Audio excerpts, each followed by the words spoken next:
애도 못 낳는 암탉이 자리만 차지하고 있으면 어쩌자는 거야? 시어머니의 목소리가 집안을 쩌렁쩌렁 울렸습니다. 그리고 사흘 뒤 저는 캐리어 하나를 끌고 그 집 대문을 나왔어요. 5년이었습니다. 제 청춘을 통째로 쏟아부은 5년이요. 이 이야기는 제가 25이던 그의 봄으로 거슬러 올라갑니다. 이야기 시작 전 구독과 좋아요 부탁드려요. 어디에서 듣고 계신지 댓글로 적어주시면 그쪽을 향해 복 받으시길 기도드리겠습니다. 저는 25에 결혼했습니다. 그때는 제가 세상에서 제일 행복한 사람인 줄 알았어요. 27살의 정호 씨는 반듯했고 성실했고 저한테 잘해줬거든요. 결혼식 날 면사포를 내려주던 그의 손이 살짝 떨렸어요. 저는 그게 설레서 떠는 거라고 믿었습니다. 지금 생각하면 그냥 손이 찬 사람이었던 것 같아요. 시어머니는 처음부터 다정한 분은 아니셨습니다. 그래도 첫 해는 참을 만했어요. 결혼하고 6달쯤 됐을 무렵 명절 상을 차리다가 시어머니가 말씀하셨어요. 올해 안에는 소식 있어야 하는 거 아니야? 저는 네, 노력하겠습니다 하고 웃었습니다. 그게 시작이었어요. 1년이 지났습니다. 그리고 또 1년이 지났어요. 소식이 없었습니다. 처음엔 제가 너무 예민한 건가 싶었어요. 주변에도 늦게 생기는 부부가 얼마나 많아요. 그런데 시어머니 눈빛이 달라졌습니다. 제가 방에서 나오면 위아래로 훑어보는 눈빛이요. 마치 제 몸 어딘가가 잘못됐는지 찾아보는 것 같았어요. 결혼 2년차 추석이었어요. 형수는 애가 둘인데 너는 뭐 하는 거야? 상위에 음식을 내려놓다가 멈췄습니다. 뭐라고 대꾸하지 못했어요. 저도 모르게 고개를 숙였거든요. 그때부터였습니다. 제 몸이 뭔가 부족한 게 아닐까 하는 생각이 들기 시작한 게 그이는 아무 말도 안 했어요. 밥만 먹었습니다. 결혼 3년 차에 병원을 갔어요. 부부가 같이 가야 한다고 했는데 정호 씨가 먼저 혼자 가겠다고 했습니다. 검사 결과 상담을 자기가 먼저 들어보겠다고요. 내가 먼저 듣고 올게. 뭐가 있으면 같이 생각하자. 그때는 그게 고마웠어요.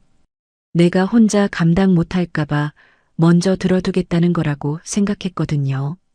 이틀 뒤 그이가 결과를 들고 왔습니다. 의사가 둘 다 좀 부족하대. 같이 노력해야 한대. 저는 그 말을 그대로 믿었습니다. 얼마나 부족해요? 그냥 좀 그렇대. 시험관을 해보자고. 표정이 없었어요. 목소리도 평평했습니다. 저는 부족하다는 그 말이 저한테도 해당된다고 믿었어요. 제 몸 어딘가가 모자란 거라고. 그때 제가 직접 의사를 만났더라면, 그 한 번만 제가 직접 물어봤더라면. 그런데 저는 남편 말을 의심하지 않았어요. 그게 결혼 아닌가요? 저는 그렇게 배웠거든요. 시험관을 시작했습니다. 한 번, 두 번, 세 번. 병원 복도는 항상 형광등이 너무 밝았어요. 차갑고 흰 빛이 전부를 너무 선명하게 보이게 만들었습니다. 주사바늘 자국이 남은 팔, 부은 얼굴, 결과지를 받아드는 손. 3번 모두 착상에 실패했다는 말을 들었을 때 저는 울지도 않았어요. 이미 기대를 너무 많이 해서 눈물도 다 써버린 것 같았습니다. 집에 돌아오면 시어머니가 계셨어요. 이번엔 됐어? 됐냐고요. 안 됐으면 어쩔 거냐는 눈빛이었습니다. 안 됐어요. 왜 안 돼? 왜 안 되냐고. 저도 모른다고 말하고 싶었어요. 저도 왜 안 되는지 알고 싶다고. 저라고 안 낳고 싶어서 안 낳는 게 아니라고. 그런데 입이 안 떨어졌습니다. 그이도 그냥 방으로 들어가 버렸어요. 3번째 시험관이 실패하고 난 뒤 시어머니가 처음으로 그 말을 꺼냈습니다. 애미야. 주방에서 설거지를 하고 있었어요. 손을 멈추고 뒤를 돌아봤습니다. 못나는 암탉이 자리만 차지하고 있으면 어쩌자는 거야. 가슴에 뭔가가 쿵 떨어지는 것 같았어요.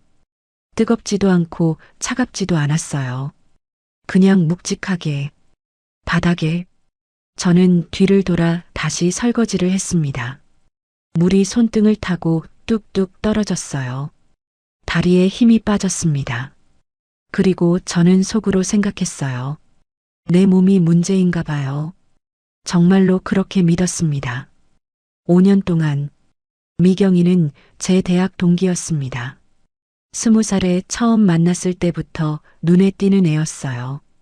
말을 잘했고 웃음이 컸고 어디서든 사람들이 그 애 주변에 모였습니다. 저는 그런 미경이 옆에서 같이 웃는 게 좋았어요. 밝은 사람 곁에 있으면 덩달아 밝아지는 기분이 있잖아요. 졸업하고 나서도 연락이 끊기지 않았어요. 제가 정호 씨랑 결혼할 때 미경이가 제일 먼저 축하 전화를 해줬습니다. 야, 너 진짜 잘 됐다. 정호 씨 완전 괜찮잖아. 그때 그 말이 진심으로 들렸어요. 15년이 지난 지금도 그 목소리가 생생합니다. 다만 지금은 다르게 들리거든요. 시험관을 시작하고 나서부터 미경이가 자주 왔어요. 일주일에 2번, 많으면 3번.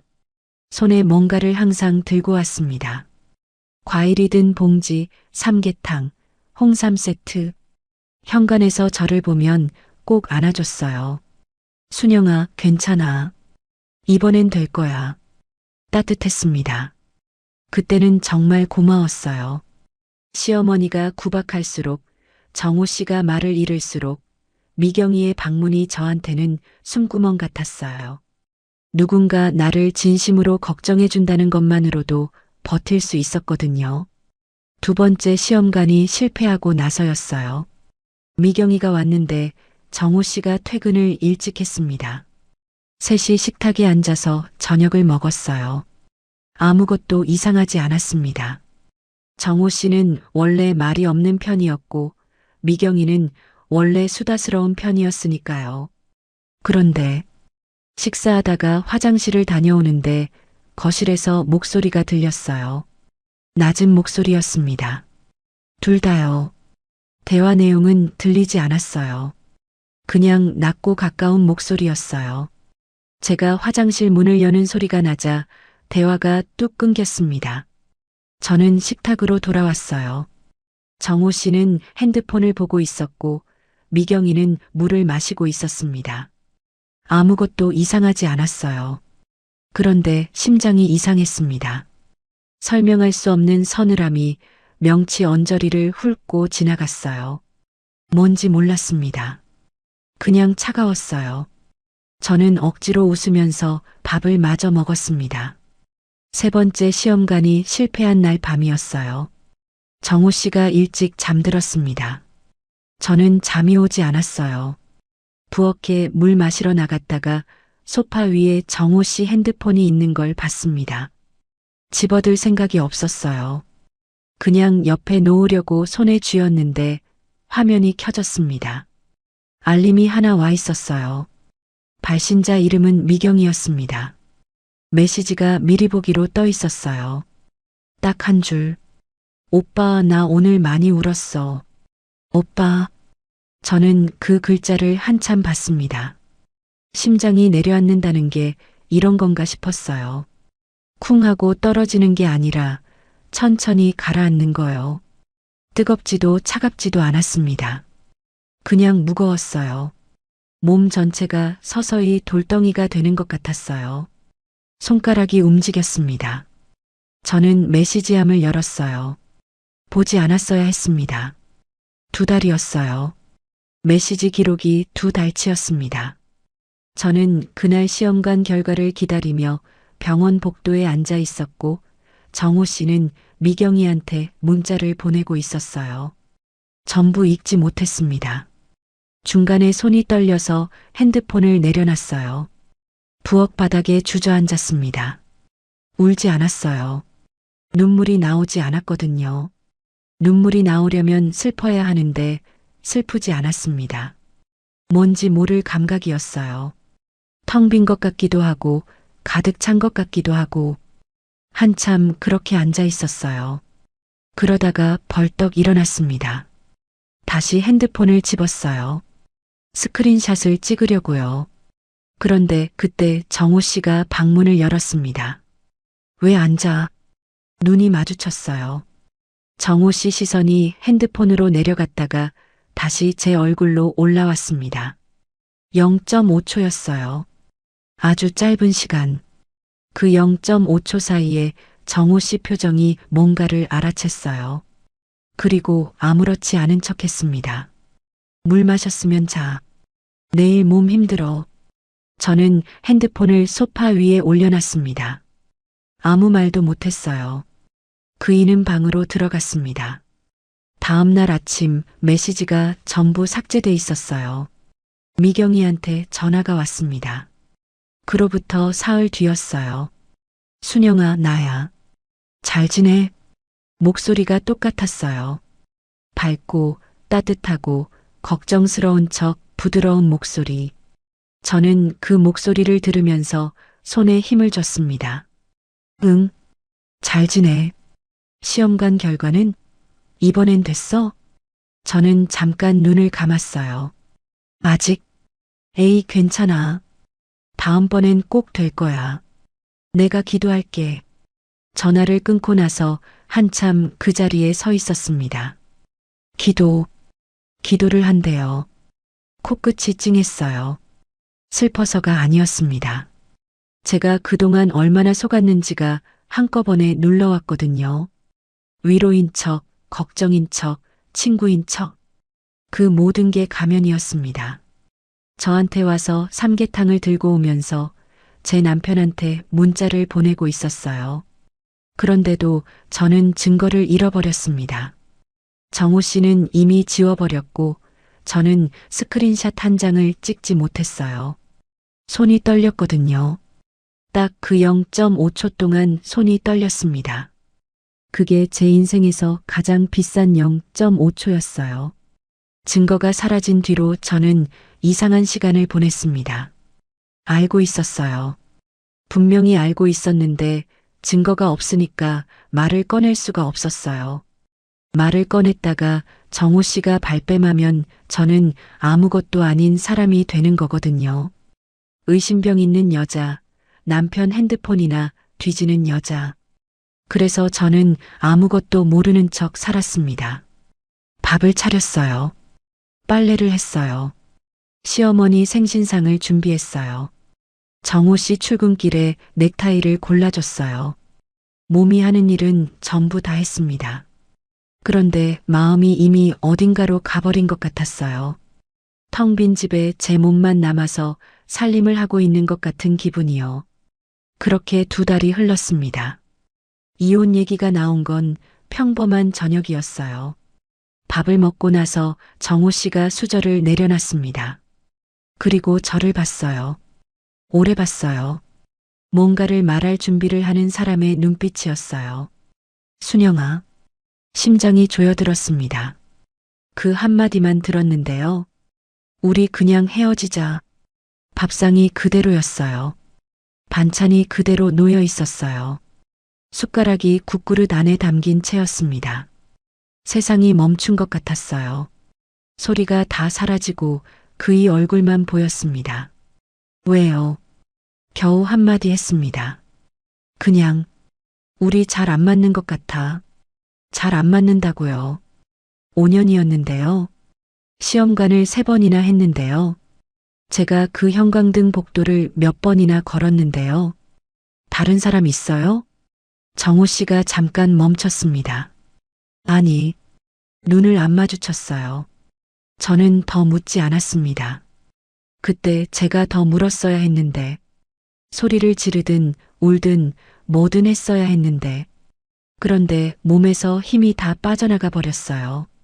뼈가 녹아서 의자에 흘러내리는 것 같았습니다. 사흘 뒤에 미경이한테 전화가 왔어요. 순영아, 나야. 저는 받지 말았어야 했어요. 그런데 받았습니다. 습관이었거든요. 10년 넘게 그 전화를 반가워했으니까요.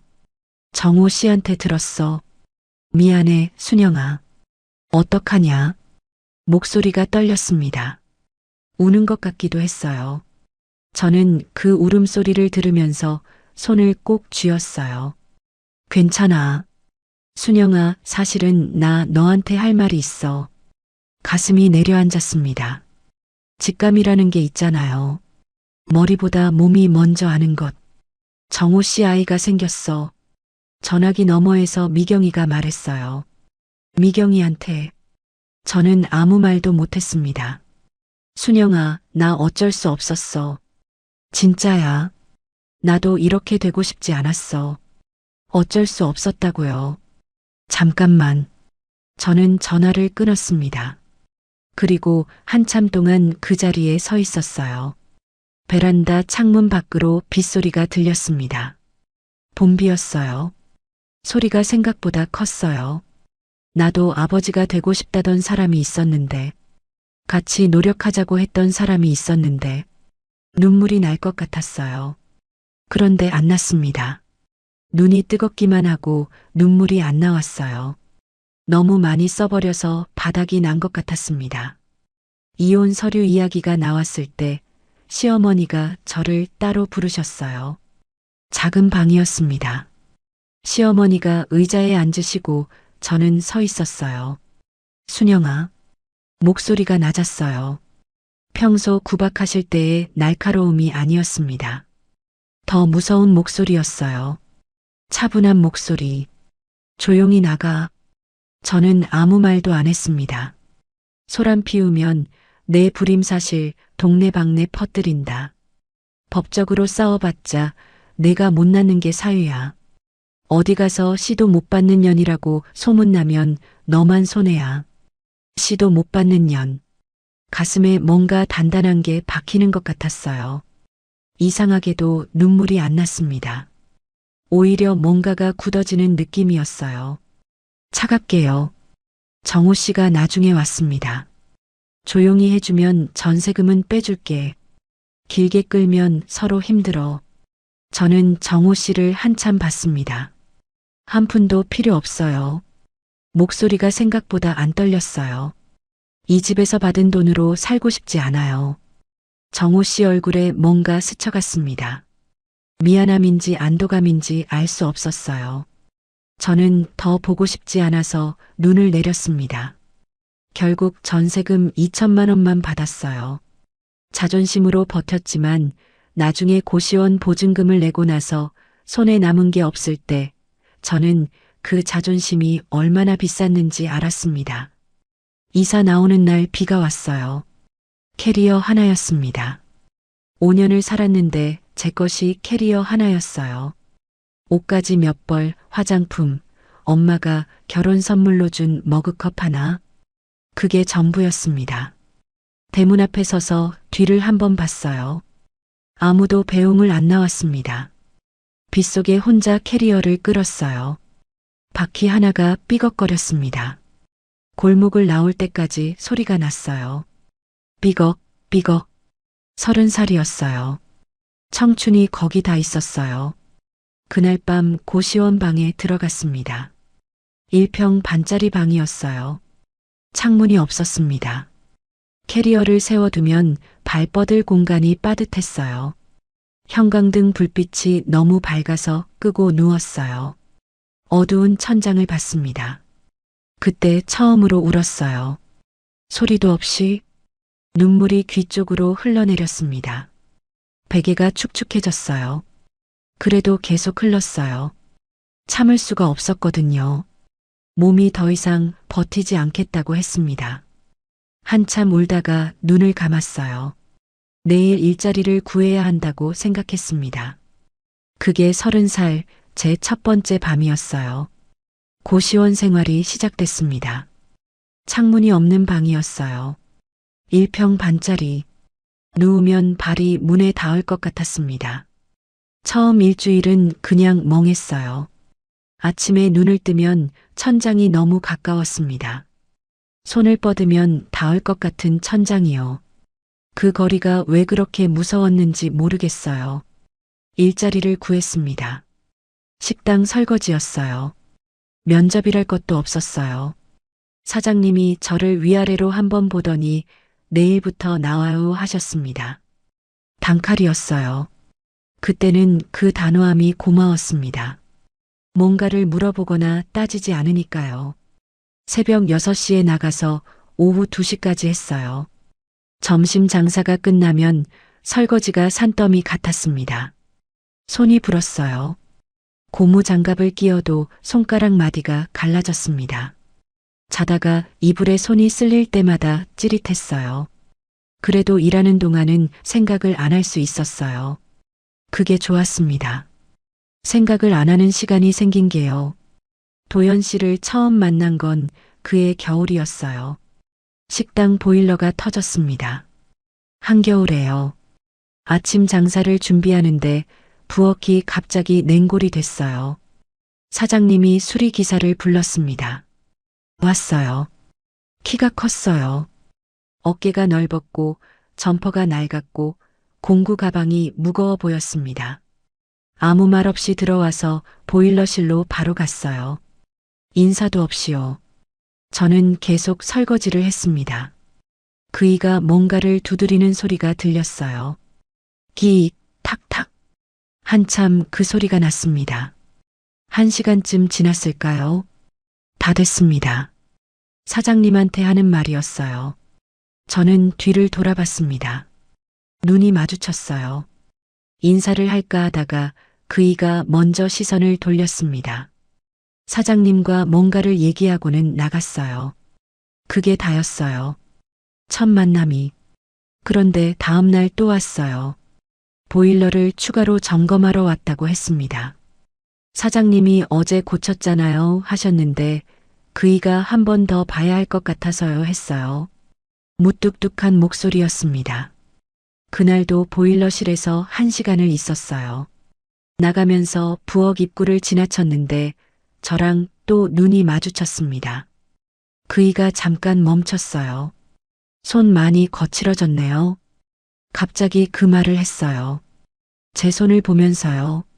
저는 무슨 말인지 몰라서 그냥 손을 내려봤습니다. 고무 장갑을 벗은 채였어요. 갈라진 손가락 마디, 불어있는 손끝. 뭐라고 대답해야 할지 몰랐습니다. 설거지하면 다 이래요.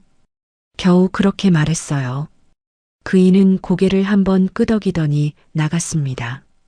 이상한 사람이라고 생각했어요. 그 다음 날도 왔습니다. 사장님이 왜 또 와요 하셨더니 그이가 이 계절에는 한 번 더 확인하는 게 좋아요 했어요. 표정이 한결같았어요. 진지했고 무뚝뚝했고 말이 없었습니다. 그날 나가면서 부엌 입구에 뭔가를 놓고 갔어요. 작은 종이 봉지였습니다. 사장님이 열어보셨어요. 핸드크림이었습니다. 저렴한 거였어요. 마트 가면 1,000원대에 파는 것. 봉지에 영수증이 그대로 들어 있었어요. 이 선생이 가져간 거 아닌가. 순영 씨, 손 갈라진다고 했잖아요. 저는 아무 말도 못했습니다. 목이 이상하게 메었거든요. 별거 아닌 거였어요. 1,000원짜리 핸드크림이요. 그런데 왜 그랬는지 모르겠어요. 그날 집에 가는 버스 안에서 그 핸드크림을 손에 쥐고 있었습니다.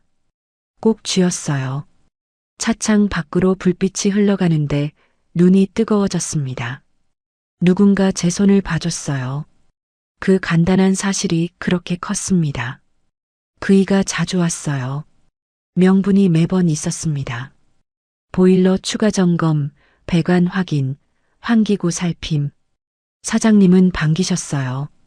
어차피 공짜로 봐주는 거니까요. 저는 그이가 올 때마다 모르는 척 설거지를 했습니다.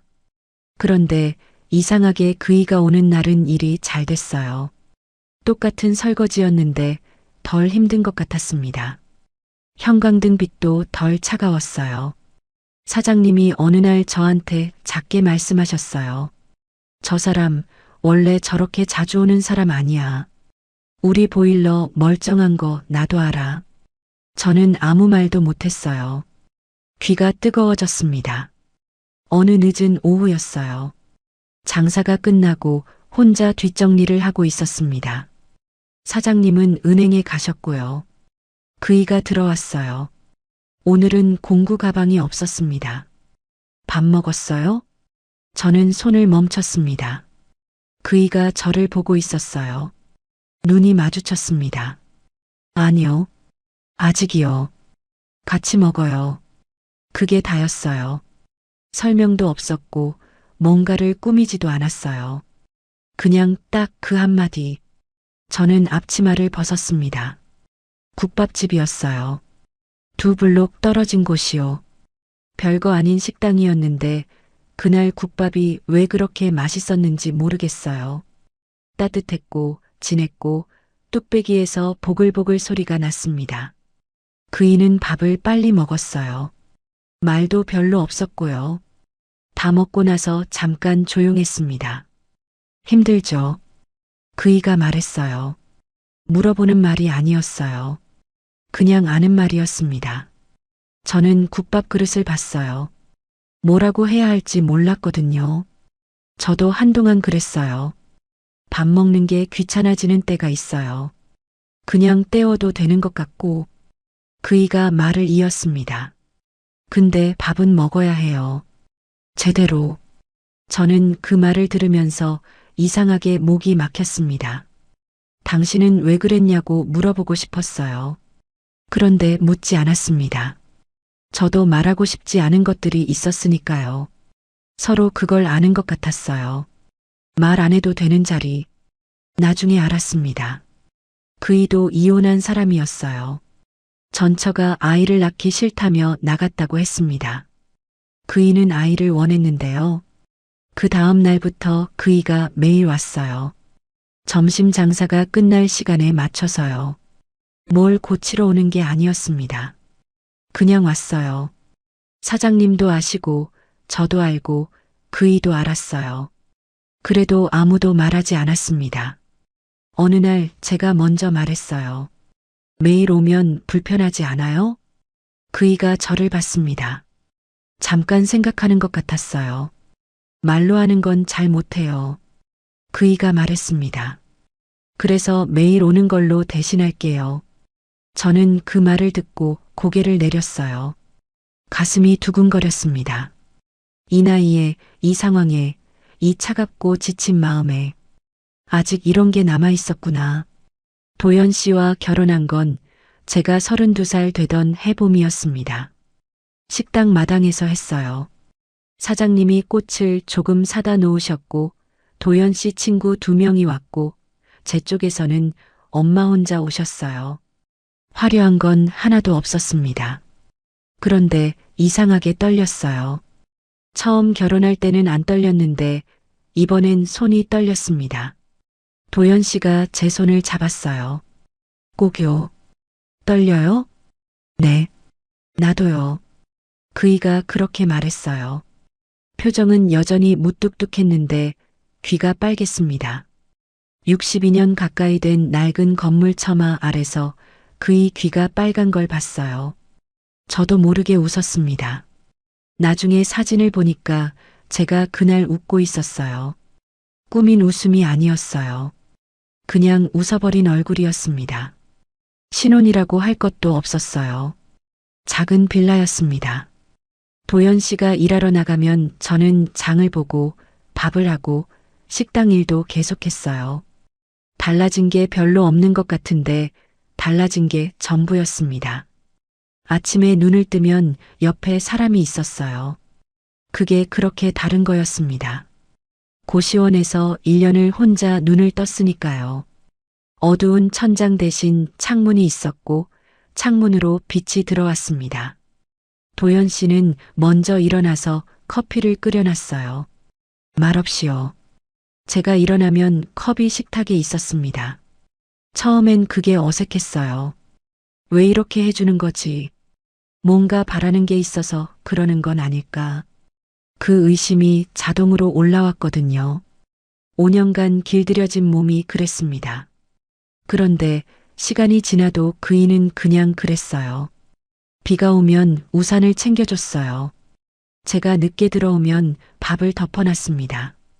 아프다고 하면 죽을 끓여서 상을 들고 방에 들어왔어요. 뭘 바라는 것처럼 안 보였습니다. 그냥 그러는 것 같았어요. 어느 날 밤이었어요. 도연 씨가 잠든 것 같아서 저 혼자 누워 있었는데 그이가 불 꺼진 방 안에서 말했습니다. 왜 안 자요? 그냥 생각이 많아서요. 무슨 생각? 저는 잠깐 있다가 말했어요. 내가 이래도 되는 건지. 도연 씨가 아무 말도 안 했습니다. 잠깐 조용했어요. 그이가 손을 뻗어서 제 손을 잡았습니다. 어두운 방에서요. 아무것도 안 보이는데 제 손을 찾아서 잡았어요. 아무 말 없이 그냥 잡고 있었습니다. 저는 눈을 감았어요. 눈물이 날 것 같았는데 참았습니다. 참다가 결국 한 방울 흘렸어요. 그 방울이 베개로 스며들었습니다. 이래도 되는 거였어요. 재혼하고 6달이 지났을 때였습니다. 몸이 이상했어요. 입맛이 없었고 아침마다 속이 울렁거렸습니다. 처음엔 피로한 거라고 생각했어요. 식당 일이 힘들어서 그러려니 했습니다. 그런데 날이 갔어요. 도연 씨가 먼저 말했습니다. 병원 한번 가봐요. 괜찮아요. 가봐요. 말이 적은 사람인데 2번 말했어요. 저는 혼자 병원에 갔습니다. 산부인과였어요. 진료실 의자에 앉아서 마음을 단단히 먹었습니다. 이상한 기대를 하지 말자고요. 안 될 수도 있다고. 아니, 아마 안 될 거라고. 제 몸이 문제라는 걸 저는 오래 믿어왔으니까요. 5년이었으니까요. 의사 선생님이 검사 결과를 보면서 말씀하셨어요. 어머니, 임신이세요. 저는 잘못 들은 줄 알았습니다. 네, 임신 6주예요. 심장이 멎는 것 같았어요. 아니, 오히려 반대였습니다. 심장이 갑자기 너무 크게 뛰었어요. 가슴이 터질 것 같았습니다. 저 불임이었는데요. 의사 선생님이 잠깐 저를 보셨어요. 불임이요? 어디서 그런 말을 들으셨어요? 지금 검사 결과로는 부인 쪽은 완전히 정상이세요. 이전에 임신이 안 되셨다면 상대 남성 쪽 원인이었을 가능성이 높습니다. 부인 쪽은 완전히 정상. 저는 그 말을 듣고 한참 동안 아무 말도 못했습니다. 상대 남성 쪽 원인. 7년이었어요. 제가 문제라고 믿은 게 7년이었습니다. 시어머니가 못 낳는 암탉이라고 했을 때도, 정호 씨가 둘 다 부족하다고 했을 때도, 시험관이 3번 다 실패했을 때도 저는 내 몸이 문제라고 믿었어요. 처음부터 아니었어요. 단 한 번도 제 탓이 아니었습니다. 눈물이 쏟아졌어요. 진료실 한복판에서요. 의사 선생님이 당황하셨는지 티슈를 내미셨습니다. 저는 그걸 받아서 얼굴을 묻었어요. 소리도 없이 울었습니다. 몸이 흔들렸어요. 미안했어요. 저한테 미안했습니다. 7년 동안 제 몸을 그렇게 탓했던 것이 미안했어요. 한 번도 제 편을 들어주지 않았던 것이요. 도연 씨한테 전화를 했습니다. 병원 주차장이었어요. 여보, 전화를 받자마자 그이가 알아챘나 봐요. 제 목소리가 이상했을 거예요. 왜요? 어디 아파요? 아니요. 저는 잠깐 숨을 고르고 말했습니다. 임신이래요. 전화 너머가 조용했어요. 한 3초요. 도연 씨는 말이 없는 사람인데 그 3초는 좀 달랐습니다. 숨소리가 들렸거든요. 지금 거기 있어요? 네. 거기 있어요. 가요. 전화가 끊겼습니다. 저는 주차장 벤치에 앉아서 기다렸어요. 15분 만에 그의 트럭이 들어왔습니다. 주차도 대충 하고 뛰어왔어요. 그이가 뛰는 걸 처음 봤습니다. 숨을 헐떡이면서 제 앞에 섰어요. 저를 보더니 아무 말 없이 그냥 안았습니다. 3개요. 말없이 3개요. 저는 그의 가슴에 얼굴을 묻고 또 울었어요. 아까보다 더 많이 울었습니다. 그의 점퍼가 젖었어요. 그이는 그냥 안고 있었습니다. 등을 가만히 토닥이면서요. 첫째를 낳을 때 도연 씨가 복도에서 밤을 새웠어요. 분만실 앞 복도요. 의자에 앉아서 새벽 내내 있었습니다. 간호사 선생님이 집에 가서 기다리셔도 된다고 했는데 그이가 여기 있겠습니다 했대요. 딱 그 말만 하고 꼼짝도 안 했다고요. 저는 나중에 그 얘기를 듣고 코끝이 찡했습니다. 둘째도요. 셋째, 넷째 쌍둥이도요. 다섯째도 막내도요. 6번을 그 복도에서 기다렸어요. 그이는 매번 그 자리에 있었습니다. 오래 기다리는 날은 식당 사장님이 밥을 싸들고 오셨대요. 도연 씨가 밥도 안 먹고 복도에 있다고요. 나중에 제가 물었어요. 왜 매번 거기 있었어요? 집에서 기다려도 되는데. 그이가 잠깐 저를 봤습니다. 소리 들리잖아요. 소리요? 아이 우는 소리. 처음 우는 소리. 그이가 말했어요. 그거 꼭 직접 듣고 싶었어요. 저는 그 말을 듣고 오래 그이를 봤습니다. 아이를 원했지만 아빠가 될 기회를 잃은 사람이었어요. 그이한테 저는 그냥 한 번의 기회가 아니었을까 그런 생각을 했어요. 그런데 아니었습니다. 그이한테 저는 6번이었어요. 6번을 그 복도에서 기다린 사람이었습니다. 아이들이 자랐어요. 첫째가 말을 배우고 걷기 시작하고 어린이집을 가고 둘째가 태어나고 셋째, 넷째 쌍둥이가 태어나고 집이 좁아서 더 큰 집으로 이사를 했어요. 도연 씨는 식당을 제 이름으로 절반 올려줬습니다. 제가 사장님한테 배운 게 많으니까 이제 같이 운영해요. 어느 저녁이었어요. 6아이가 밥상에 둘러앉아 있었습니다. 쌍둥이 둘이 젓가락 가지고 싸우고 있었고 막내는 밥을 흘리고 있었어요.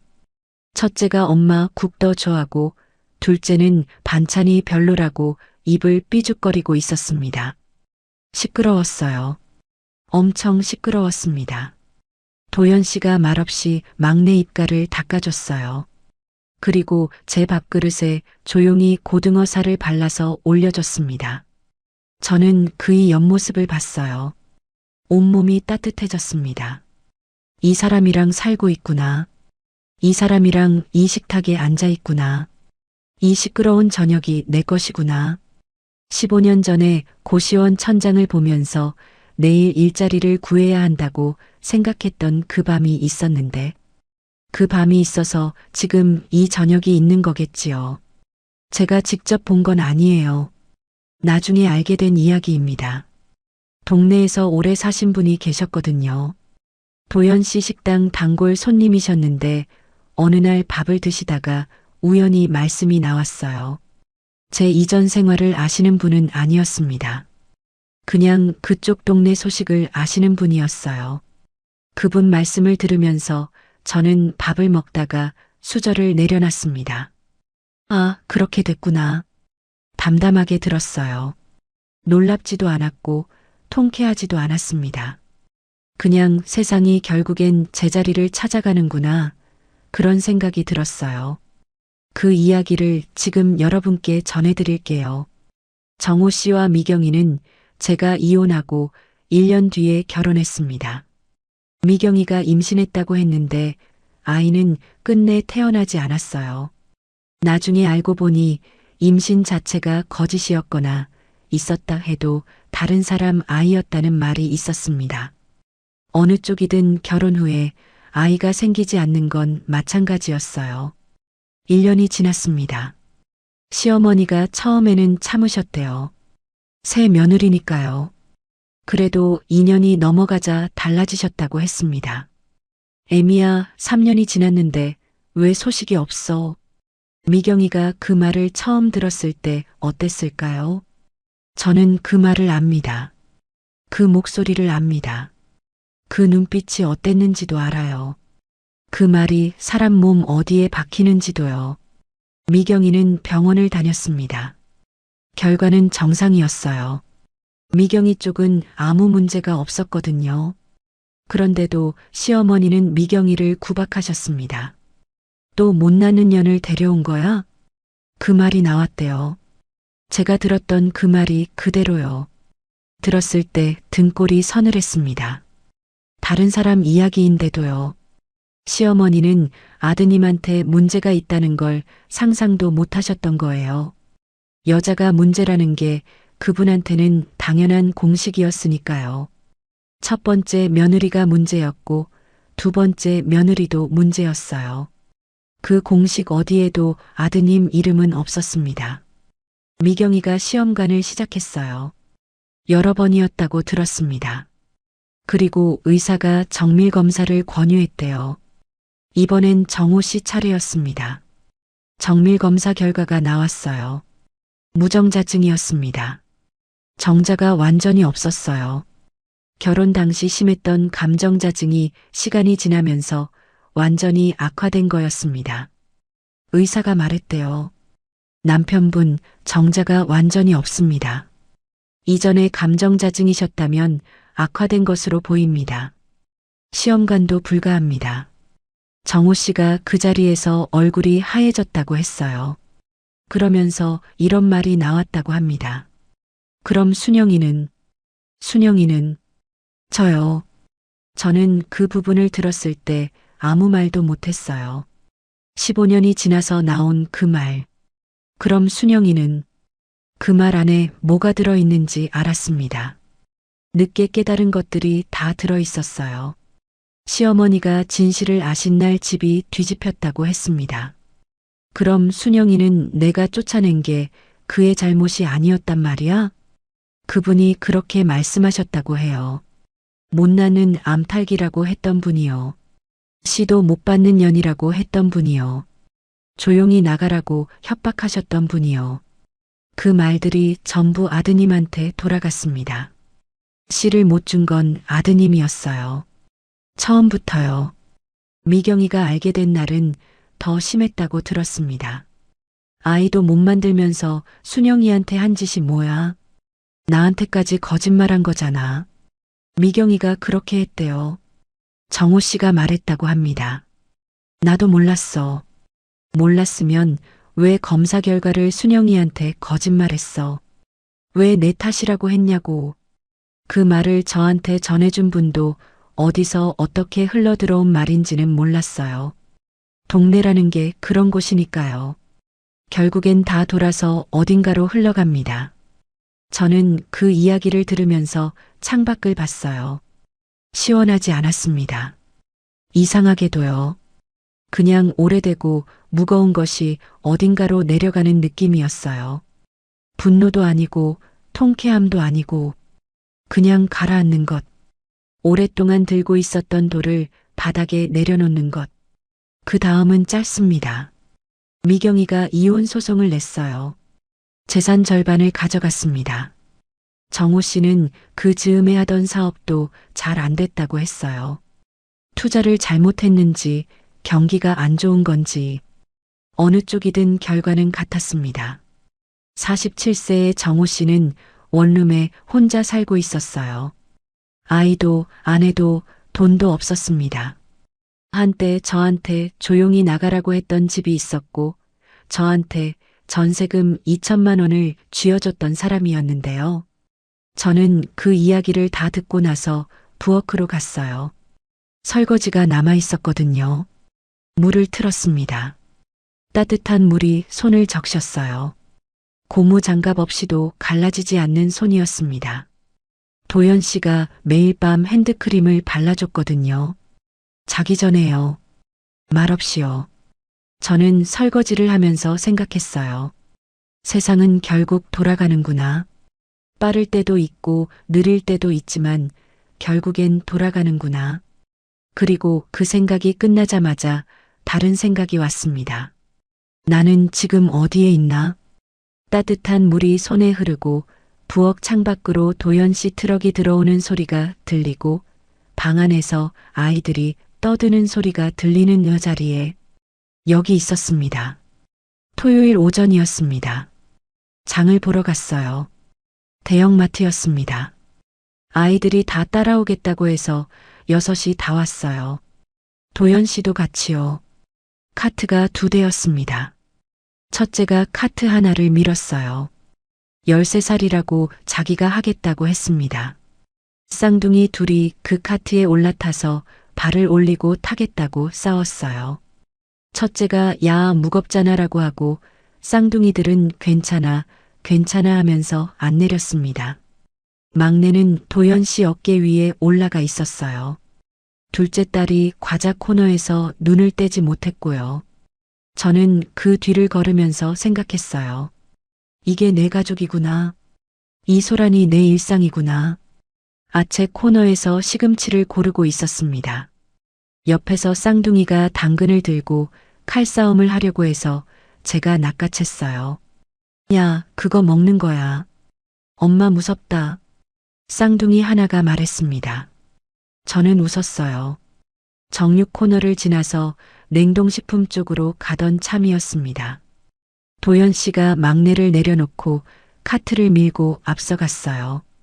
막내가 제 손을 잡았습니다. 작고 따뜻한 손이요. 그때 들었어요. 순순영아. 낮은 목소리였습니다. 남자 목소리였어요. 저는 처음에 못 들은 척 하려고 했습니다. 혹시 동명이인일 수도 있으니까요. 그런데 몸이 먼저 알았어요. 걸음이 멈췄습니다. 천천히 돌아봤어요. 15년이었습니다. 정호 씨였어요. 많이 달라져 있었습니다. 머리에 흰 것이 많아졌고 얼굴이 수척했어요. 입고 있는 옷이 딱히 nak지는 않았는데 어딘가 허술했습니다. 예전에 그이는 넥타이를 가지런히 메고 다니던 사람이었거든요. 지금은 그냥 회색 집업 하나를 걸치고 있었어요. 눈이 마주쳤습니다.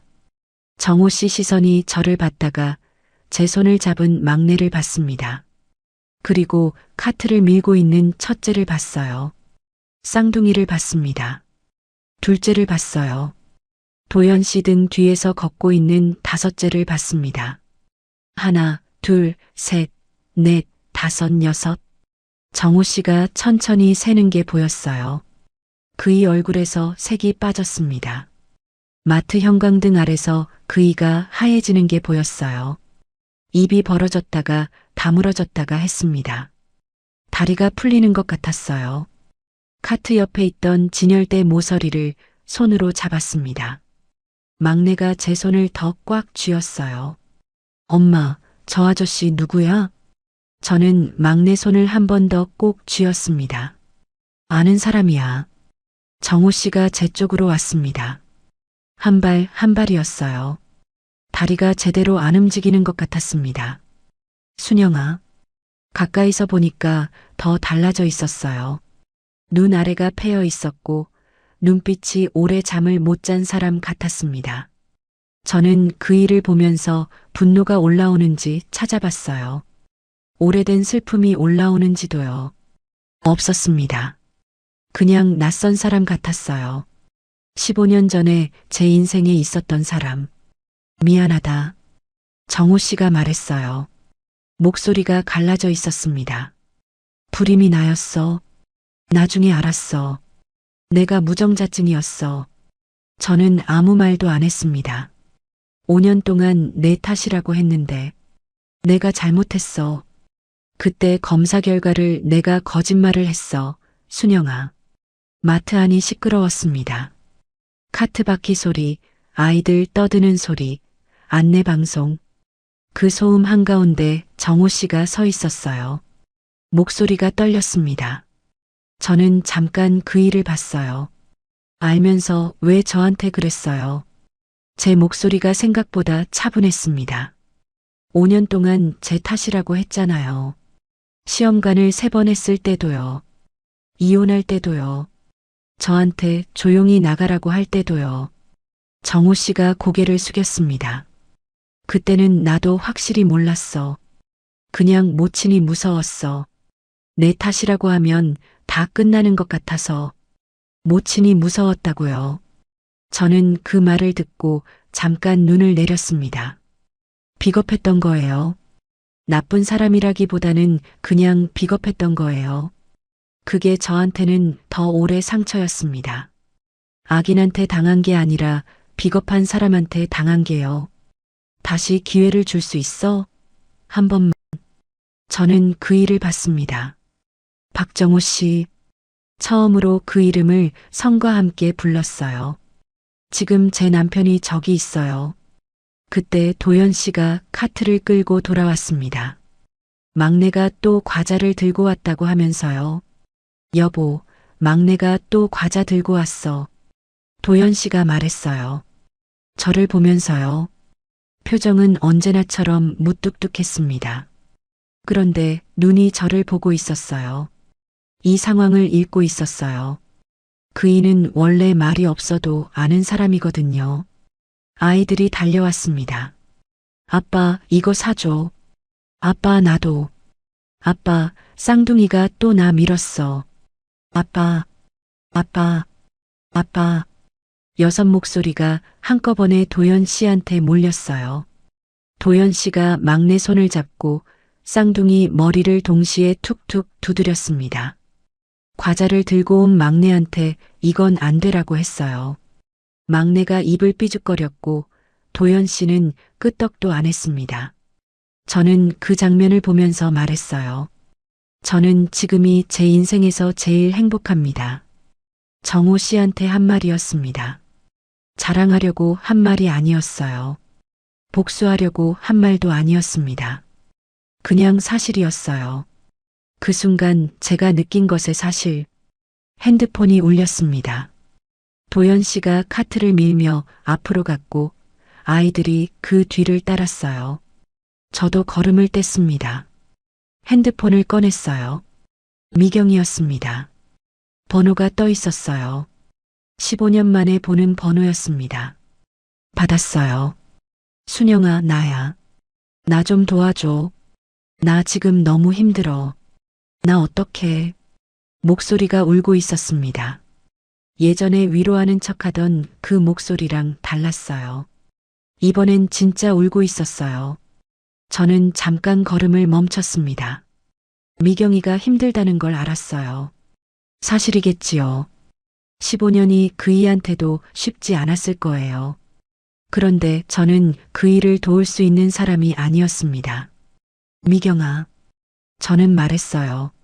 나 번호 바꿀게. 전화를 끊었습니다. 뒤를 돌아봤어요. 정호 씨가 그 자리에 있었습니다. 마트 형광등 아래 카트도 없이 혼자요. 그이가 천천히 무릎을 꿇었어요.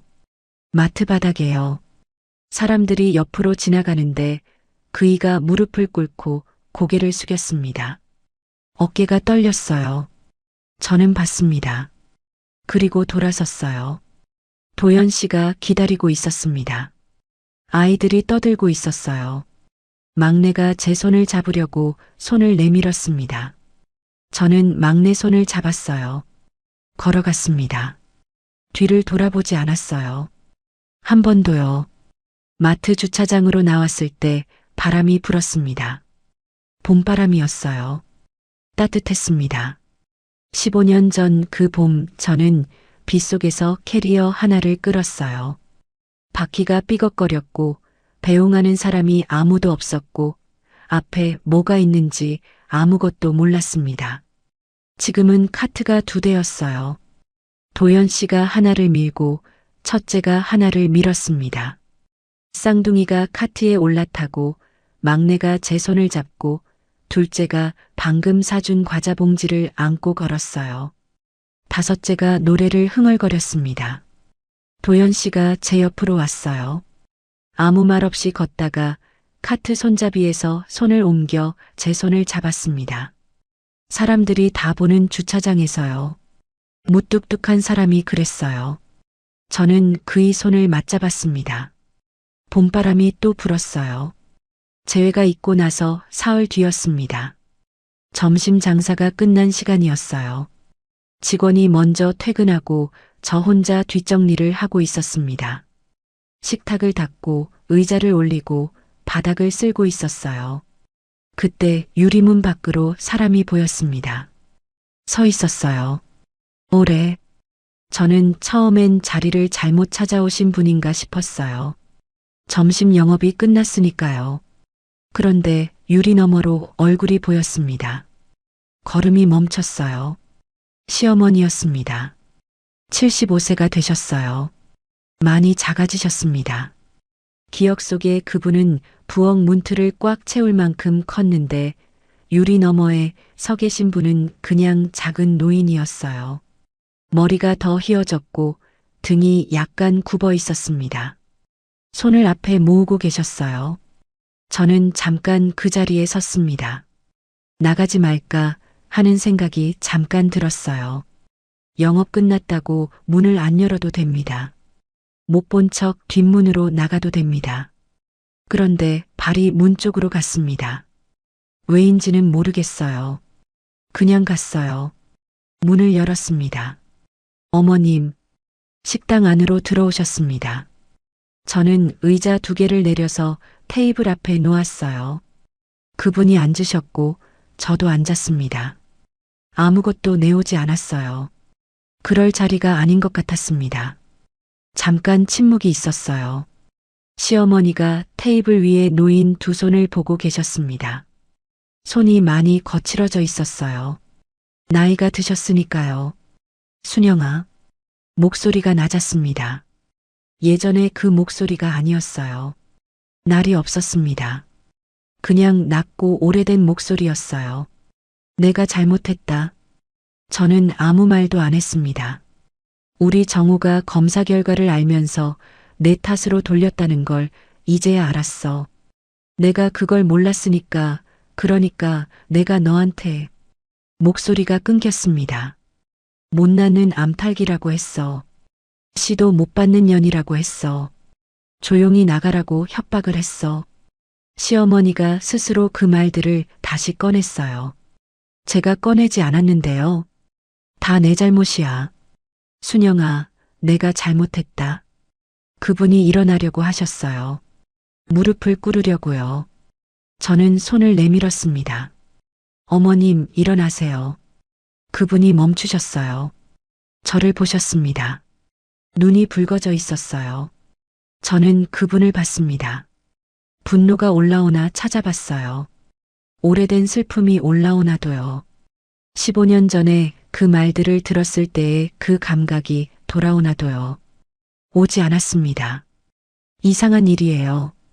15년 전엔 그 말 한마디에 손이 굳고 다리가 빠졌는데 지금은 그냥 앉아 있을 수 있었어요. 몸이 달라진 게 아니에요. 제가 서 있는 자리가 달라진 거겠지요. 어머님, 저는 말했어요. 용서는 해요. 그분 눈이 움직였습니다. 어머님도 모르셨으니까요. 아드님이 거짓말을 했으니까요. 어머님이 처음부터 알고 그러신 건 아니잖아요. 시어머니가 고개를 숙이셨어요. 그런데 저는 잠깐 숨을 고르고 말했습니다. 다시 만나고 싶지는 않아요. 그분이 고개를 드셨어요. 저는 그 눈을 피하지 않았습니다. 어머님, 오늘 오신 거 알아요. 그 용기도 알아요. 그런데 저는 이제 제 가족이 있어요. 남편도 있고 아이들도 있어요. 그 가족을 지키는 게 제 일이에요. 저한테 일어난 일들을 다시 끌어당기고 싶지 않습니다. 어머님 얼굴을 볼 때마다 그 시간이 다시 오면 저는 지금 제 삶이 흔들릴 것 같아요. 시어머니가 입술을 떨었습니다. 눈물이 흘렀어요. 저는 그 눈물을 보면서 마음이 약해지지 않으려고 했어요. 약해지면 안 된다는 게 아니라 그냥 제 자리를 지키고 싶었거든요. 불쌍해서 용서하는 게 아니라 제가 원해서 용서하는 거니까요. 오래 사세요, 어머님. 그게 제가 할 수 있는 마지막 말이었습니다. 시어머니가 일어나셨어요. 천천히요. 무릎이 안 좋으신지 조금 힘드셨습니다. 저는 손을 내밀지 않았어요. 그분도 잡으려 하지 않으셨습니다. 문 쪽으로 걸어가셨어요. 문을 여시다가 한번 돌아보셨습니다. 아무 말씀도 안 하셨어요. 그냥 보셨습니다. 그리고 나가셨어요. 유리문이 닫혔습니다. 저는 그 자리에 앉아 있었어요. 빈 테이블 앞에요. 의자 2개가 있었고 이제 한 자리는 비어 있었습니다. 창밖으로 시어머니 뒷모습이 천천히 멀어지는 게 보였어요. 작은 어깨였습니다. 등이 굽어 있었고 걸음이 느렸어요. 저는 그 뒷모습이 골목 모퉁이를 돌아 사라질 때까지 봤습니다. 뒷주방에서 소리가 났어요. 도연 씨였습니다. 배관 점검이 있다고 오후에 식당에 온다고 했었거든요. 언제 들어온 건지 몰랐어요. 얼마나 들었는지도 몰랐습니다. 그이가 주방 문을 열고 나왔어요. 아무 말 없이 제 옆으로 왔습니다. 그리고 제 어깨에 손을 얹었어요. 한 손으로요. 가만히요. 그게 다였어요. 토닥이지도 않았습니다. 뭔가를 말하지도 않았어요. 그냥 거기 있었어요. 제 어깨 위에 손을 올린 채로요. 눈물이 났습니다. 참으려고 했는데 안 됐어요. 소리도 없이 그냥 흘렀어요. 눈물이 테이블 위로 떨어졌습니다. 한 방울, 2방울. 도연 씨가 손을 어깨에서 등으로 옮겼어요. 그리고 그냥 그 자리에 있었습니다. 저는 한참 울었어요. 다 울고 나서 느꼈습니다. 가볍다고요. 뭔가 오래 들고 있던 것을 다 내려놓은 것 같았어요. 억울함도, 분노도, 그 긴 세월의 낙인도요. 내 탓이라는 말도요. 다 내려놓았습니다. 저는 지금 이걸 여러분께 이야기하고 있어요. 여러분 중에 지금 누군가의 말 때문에 자기 자신을 탓하고 있는 분이 계실지 모르겠습니다. 내 몸이 문제라고, 내가 부족하다고, 내 탓이라고 믿으면서 살고 계신 분이요. 그런데 한번 생각해 보세요. 그 말을 한 사람이 과연 진실을 알고 있었을까요? 그 사람이 두려웠던 건 아닐까요? 그 사람이 비겁했던 건 아닐까요? 그 사람이 자기 자신을 보호하기 위해 당신을 탓한 건 아닐까요? 저는 20년이 걸렸습니다. 처음부터 제 탓이 아니었다는 걸 아는데요. 20년. 그 시간이 아까웠냐고요. 아니에요. 그 시간이 있어서 도연 씨를 만났고, 그 시간이 있어서 6 아이의 엄마가 됐고, 그 시간이 있어서 지금 이 자리에 있거든요. 처음부터 제 탓이 아니었어요. 그리고 여러분 것도 여러분 탓이 아닐 수 있어요. 그날 저녁 도연 씨가 밥을 했습니다. 제가 좀 쉬라고 했어요. 아이들이 우르르 부엌으로 들어가서 도연 씨 옆에서 이것저것 집어먹고 혼났습니다. 쌍둥이가 국을 흘리고 막내가 밥솥 뚜껑을 열려고 했어요. 시끌벅적했습니다. 저는 소파에 앉아서 그 소란을 봤어요. 아무것도 안 하고 그냥 봤습니다. 도연 씨가 뒤를 돌아보지도 않고 말했어요. 얘들아, 엄마 오늘 쉬어야 해. 조용히 해. 아이들이 잠깐 조용해졌다가 금방 또 떠들었어요. 도연 씨가 한숨을 쉬었습니다. 저는 웃었어요. 이게 내 저녁이구나. 이 소란이, 이 사람이, 이 식탁이 내 것이구나. 20년 전 저는 못 낳는 여자였습니다. 그 낙인을 가슴에 새기고 살았어요. 오래요. 그런데 아니었습니다. 처음부터 단 한 번도 제 탓이 아니었어요. 여러분, 살다 보면 억울한 일이 생깁니다. 내 탓이 아닌 일로 나를 탓해야 하는 순간이 생겨요. 그 낙인이 너무 깊어서 내가 나를 믿지 못하게 되는 때가 오기도 합니다. 그런데 살아내세요. 버티다 보면 언젠가는 알게 됩니다. 내 탓이 아니었다는 것을요. 그리고 사랑에는 나이가 없어요. 맞는 사람을 만나면 됩니다. 늦은 게 아니에요. 당신이 아직 그 사람을 못 만난 것뿐이에요. 저처럼요. 어느 저녁이에요. 특별한 날이 아니었습니다. 그냥 평범한 화요일 저녁이었어요. 도연 씨가 일찍 들어왔고 아이들이 학교에서 돌아왔고 저는 된장찌개를 끓이고 있었습니다. 식탁에 8명이 둘러앉았어요. 막내가 숟가락을 거꾸로 쥐고 있었습니다. 도연 씨가 말없이 바로 잡아줬어요. 막내가 또 거꾸로 했어요. 도연 씨가 또 바로 잡아줬습니다. 세 번째에 막내가 웃으면서 또 거꾸로 했어요. 도연 씨가 한숨을 쉬었습니다. 쌍둥이가 반찬을 두고 젓가락 경쟁을 시작했어요. 야, 이미 내 거야. 언제? 지금. 제가 두 사람 젓가락을 동시에 탁 내려놓았습니다. 밥 먹을 때는 조용히. 쌍둥이가 입을 삐죽거렸어요. 그래도 잠깐은 조용해졌습니다. 30초쯤 지나서 또 시작됐지만요.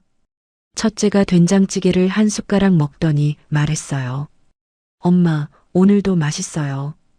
13살짜리 아이가 그렇게 말했습니다. 쑥스러운 것도 없이 그냥 담백하게요.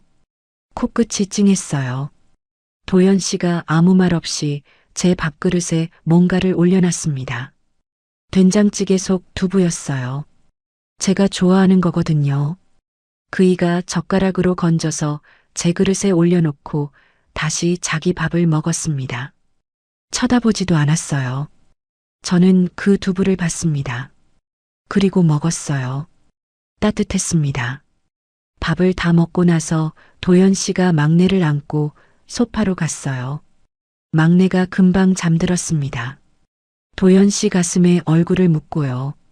그이가 막내 등을 손바닥으로 천천히 두드렸어요. 저는 그 옆에 앉았습니다. 설거지는 나중에 해도 됩니다. 첫째가 공부하러 방에 들어갔고 쌍둥이가 텔레비전을 켰어요. 둘째가 소파 한쪽에 웅크리고 앉아서 책을 읽었습니다. 다섯째가 제 무릎에 올라왔어요. 식탁에 빈 그릇들이 있었습니다. 부엌에서 된장찌개 냄새가 아직 났어요. 바깥에선 봄밤 바람이 불었을 거예요. 저는 도연 씨 옆모습을 봤습니다. 막내를 안고 있는 그이요. 잠든 아이 등을 두드리면서 텔레비전을 보고 있는 그이요. 무뚝뚝한 얼굴로요.